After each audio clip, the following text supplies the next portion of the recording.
perilaku kritis saat berpikir. Nah, ini kalau prasyarat di depan sudah terpenuhi, teman-teman sudah punya kualitas terbuka, jujur, ingin tahu, skeptis, optimis, pemberani, dan sabar serta tangguh, maka sekarang saatnya menjalani berpikir kritis dengan segala standar dan elemen tadi yang dijelaskan. Sikap mental apa yang harus kita miliki di sini? Di catatan saya, saat kita berpikir, perhatikan beberapa karakter yang harus kita miliki. Yang pertama apa? Spekulatif. Nah, ini saya tidak tahu ya, istilah spekulatif ini kesannya kadang-kadang negatif. Seolah-olah spekulatif itu orang yang hanya coba-coba, tidak serius. Ya, padahal yang dimaksud di situ spekulatif itu mungkin dekat dengan yang namanya daya pertimbangan, yaitu kemampuan menampilkan alternatif-alternatif jawaban yang mungkin untuk menyelesaikan masalah. Itu namanya spekulatif. Jadi kalau ada masalah A, oh ini mungkin jawabannya B. Mungkin juga jawabannya C. Jadi kemungkinan jawabannya ini ada 3, Pak, 4. Kalau jawaban A, kelebihannya ini, kekurangannya ini. Kalau jawabannya B, kelebihannya itu, kekurangannya itu. Nah, ini namanya kemampuan spekulatif. Kalau menurut filosof yang namanya Gadamer, ini lebih ke kemampuan pertimbangan. Jadi menampilkan alternatif-alternatif jawaban yang mungkin. Kalau orang Jawa biasanya pakai istilah nalare dawa. Orang yang kemampuan spekulasi, kemampuan pertimbangannya rendah disebut nalare cupet. Jadi nalare cupet itu kemampuan spekulasinya pendek. Kalau ada masalah dia tidak bisa menampilkan banyak alternatif jawaban. Atau tidak berani, atau tidak mampu. Begitu diputus oleh pacarnya, itu kalau orang daya pertimbangannya luas, dia bisa menampilkan banyak alternatif solusi. Ini sekarang saya diputus oleh pacarku, solusinya bisa cari pacar lagi, atau bisa juga merayu dia lagi, atau bisa juga ditunggu saja nanti dia mesti balik-balik sendiri, atau bisa juga apalah, banyak solusinya. Nah, ini berarti kemampuan pertimbangannya canggih. Ada yang orang tidak mampu spekulasi, kemampuan pertimbangannya rendah. Begitu diputus pacarnya, wah, tidak tahu lagi apa yang harus dilakukan. Akhirnya dunianya gelap, pesimis, putus asa, tidak mau ngapa-ngapain lagi, sudah hancur semuanya. Nah, ini kemampuan pertimbangannya kurang canggih. Itu kalau urusan pacaran. Urusan dagang juga begitu. Ini pandemi ini sepi sekali daganganku.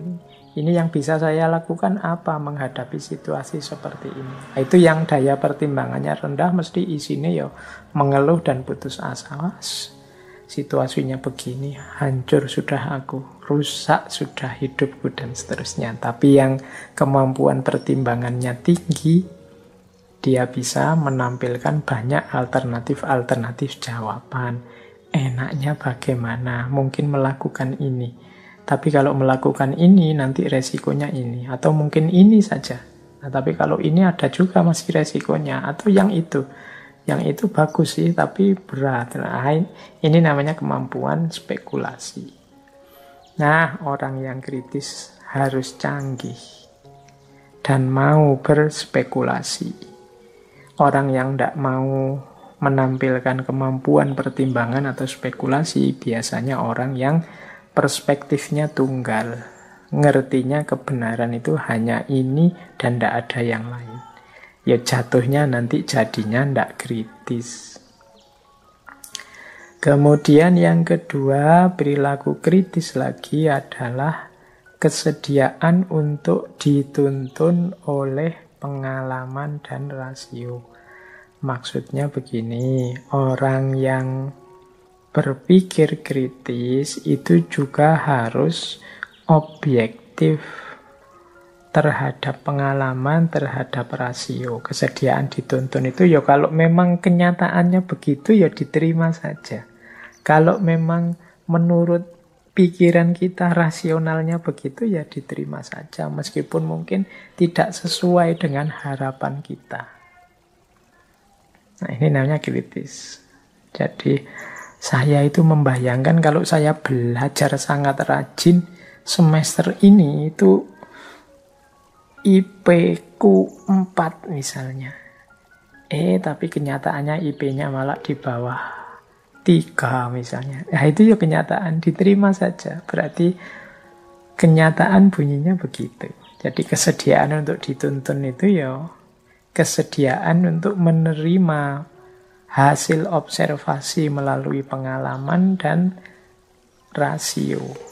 Jadi misalnya kita ke lapangan meneliti apa, bayangan kita, objek yang kita teliti itu seperti apa. Tapi begitu sampai di lapangan, lah kok begini isinya. Nah, tapi ya mau tidak mau harus kita terima, wong faktanya begitu. Itu namanya kesediaan untuk dituntun oleh pengalaman dan rasio. Banyak orang yang kemudian membantah pengalaman objektifnya. Ini mesti bukan itu, ini mesti hanya oknum saja. Bukan jadi ciri. Ini mesti hanya kasuistik saja, tidak jadi yang utama. Ini biasanya ciri-ciri tidak bisa menerima pengalaman dan rasio.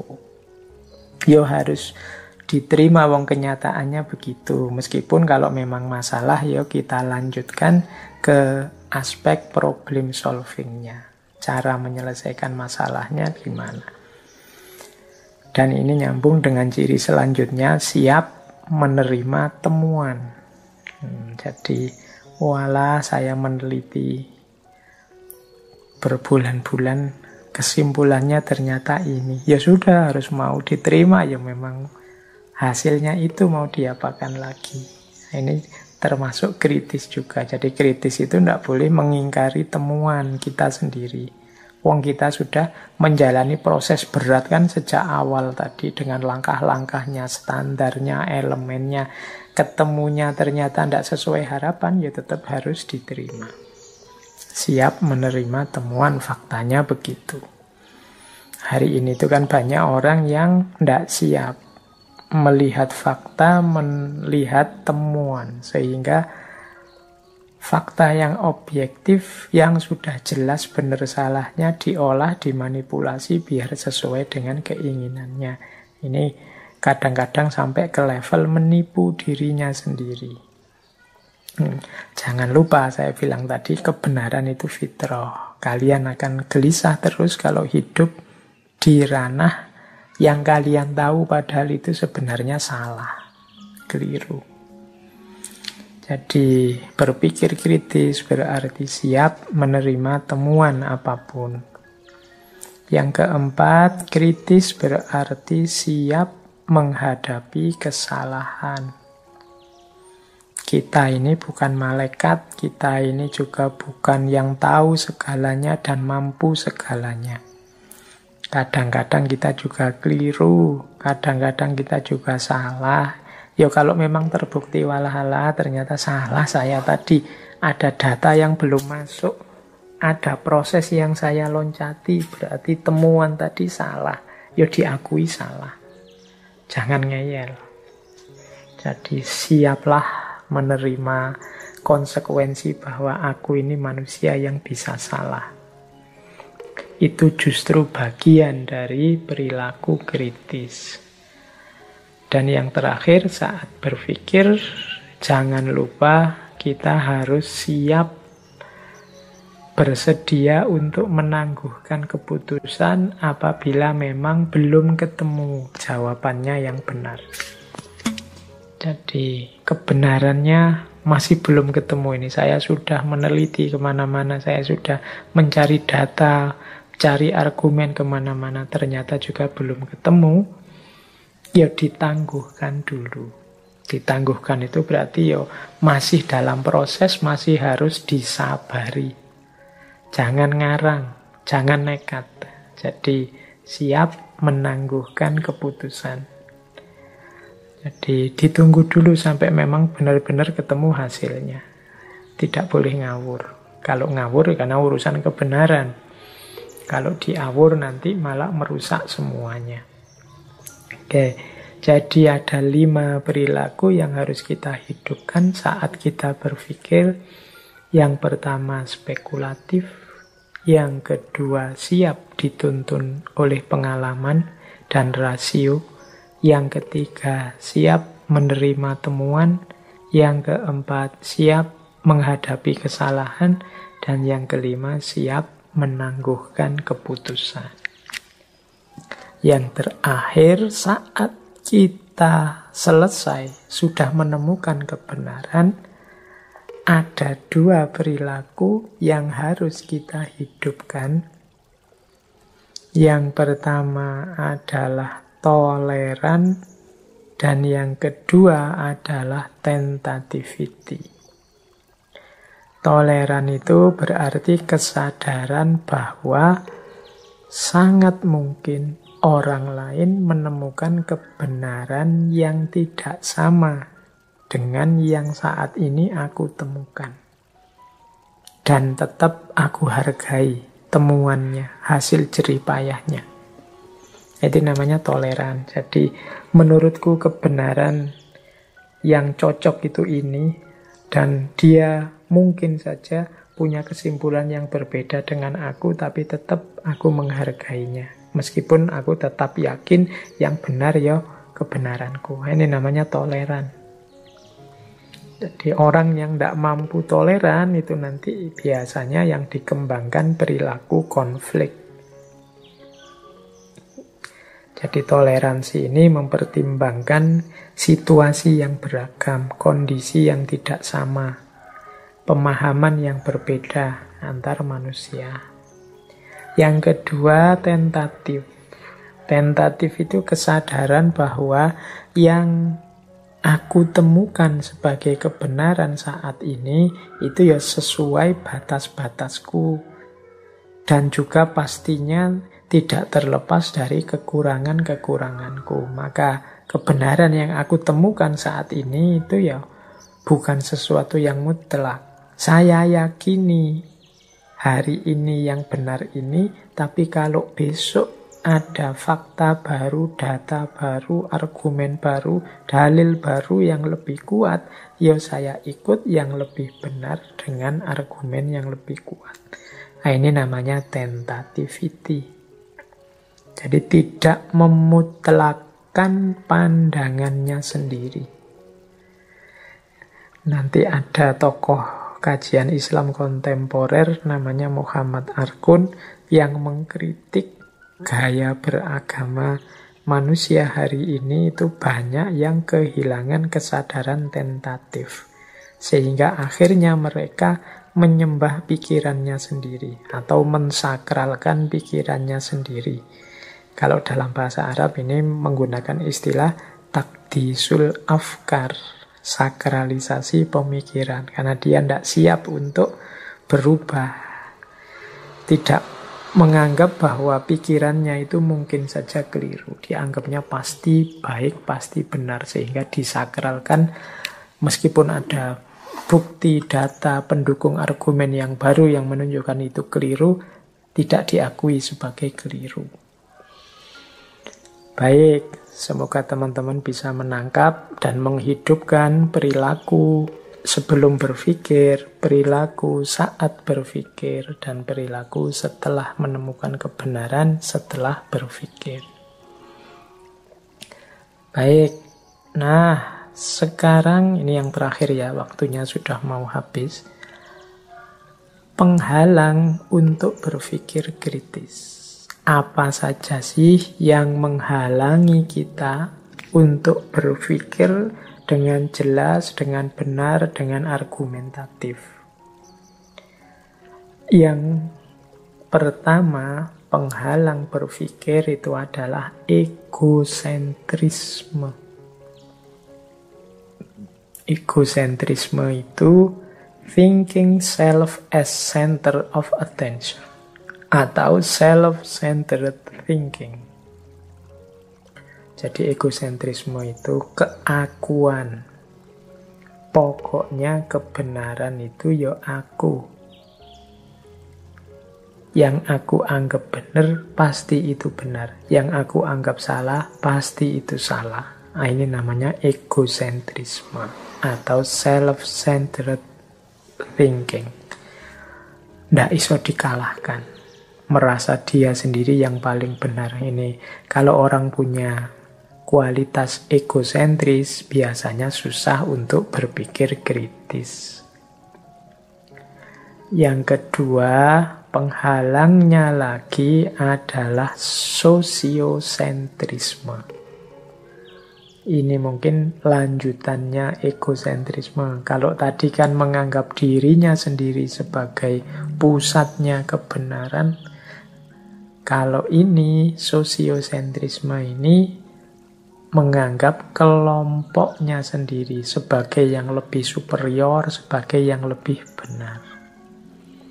Nah, ini namanya sosiosentrisme. Ya sama-sama berlawanan dengan prinsip berpikir yang kritis. Jadi kalau tadi dirinya sendiri sebagai pusat kebenaran, kalau ini kelompoknya, lembaganya, organisasinya sebagai yang superior pasti benar. Ini jadi penghalang untuk kita berpikir kritis. Yang ketiga, unwarranted assumption. Asumsi yang tidak diuji.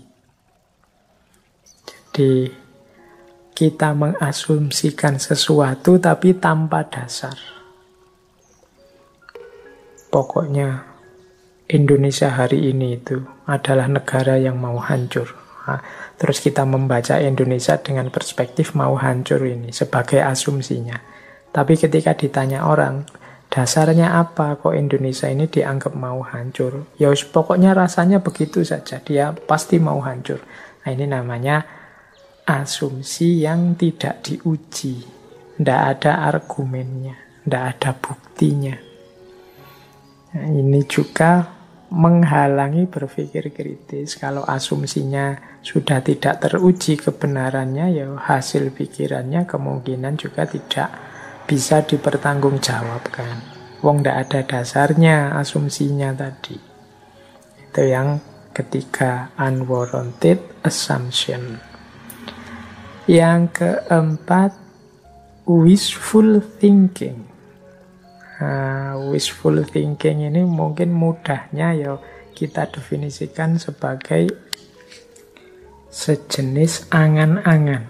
Jadi bukan hasil pemikiran yang serius, angan-angan tentang sesuatu yang tanpa dasar, tapi kita percaya bahwa ini benar. Atau kalau di situ saya tulis, believing something is true because one wishes it to be true. Hanya karena aku ingin ini yang benar, maka inilah pasti yang benar. Itu namanya wishful thinking. Itu. Dalam bentuk kasar itu mungkin seperti sakarepe dhewe. Pokoknya ini harus benar. Pokoknya ini yang benar. Ini wishful thinking. Padahal itu tidak ada dasarnya. Hanya karena aku percaya bahwa ini yang benar, terus kita ingin inilah yang pasti benar. Itu namanya wishful thinking. Kadang diterjemahkan ya angan-angan, khayalan. Ini juga menghalangi cara berpikir kritis. Kemudian ada juga relativisme. Relativisme itu pandangan serba relatif. Jadi kalau ada apa-apa, misalnya orang menyatakan kebenaran, apapun dia akan menanggapi, alah itu kan hanya pendapat, alah itu kan hanya pandangan. Jadi tidak akan sampai pada titik kebenaran. Jadi bahwa kita ini tidak sempurna, kadang-kadang yang kita anggap benar itu ternyata tidak benar, itu manusiawi. Tapi kita tidak bisa mengambil standpoint relativism total. Relativism itu ya kayak tadi, menganggap Allah itu hanya opini, Allah itu hanya opini. Akhirnya kita tidak bisa mengambil keputusan, tidak bisa memutuskan dengan dasar apa kita bertindak. Padahal kita hidup ini butuh kepastian-kepastian kebenaran tertentu. Dulu orang yakin bahwa bumi itu datar. Itu kan kemudian belakangan terbukti keyakinan itu tidak valid. Ya itu memang opini. Tapi zaman itu dengan keyakinan itulah orang berkreasi, orang berpikir, menghasilkan banyak teori. Jadi meskipun ternyata sandarannya tidak valid, tapi dia sudah punya sandaran untuk bertindak, untuk berpikir. Kalau relativisme ini khawatirnya ya kita akhirnya tidak berpikir apa-apa, tidak memutuskan apa-apa, tidak punya pijakan apapun untuk hidup.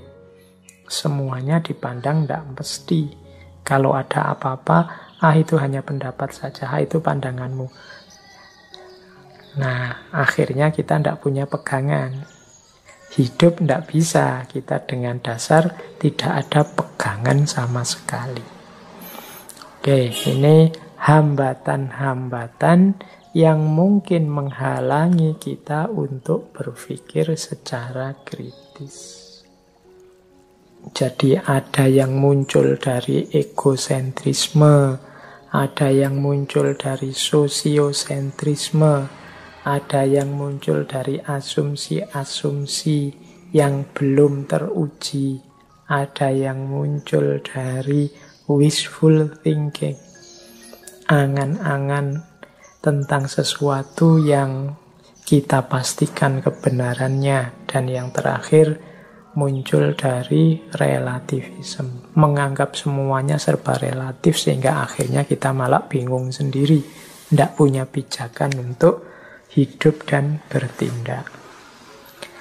Baik, teman-teman, saya kira itu ya. Malam hari ini saya tadi bilang ini sebenarnya hanya pinggir-pinggirnya saja, kerangka-kerangkanya saja dari berpikir kritis.